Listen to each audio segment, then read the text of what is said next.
أعوذ بالله من الشيطان الرجيم.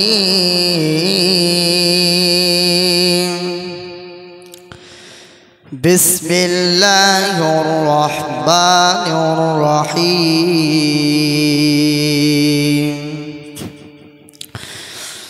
سبحان الذي أسرى بعبده ليلا من المسجد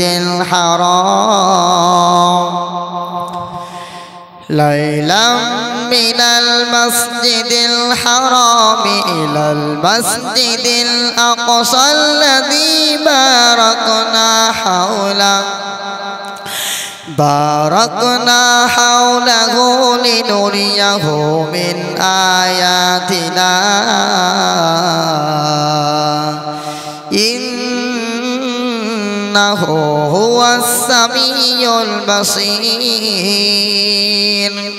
وآتينا موسى الكتاب وجعلناه هدى لبني إسرائيل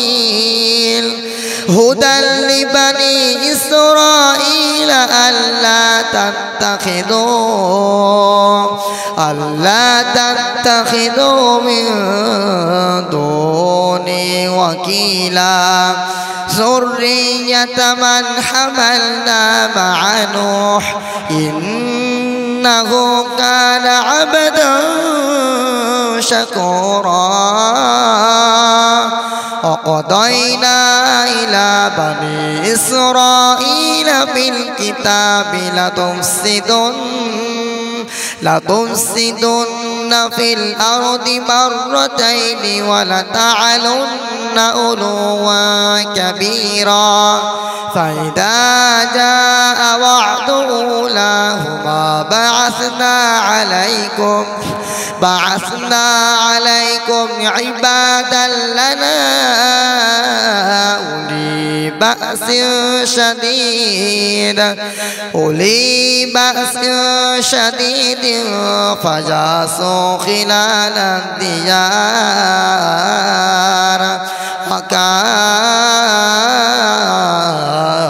وعدا مفعولا.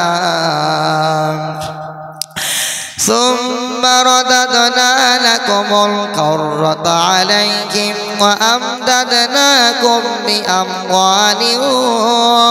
بأموال وبنين وجعلناكم أكثر نفيرا. إن أحسنتم لأنفسكم وإن أسأتم فلها. فإذا جاء وعد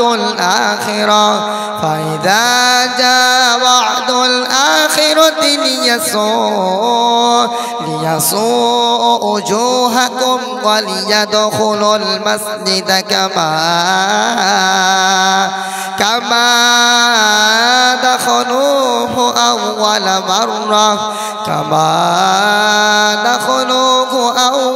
مرة وليتبروا ما علوا تتبيرا.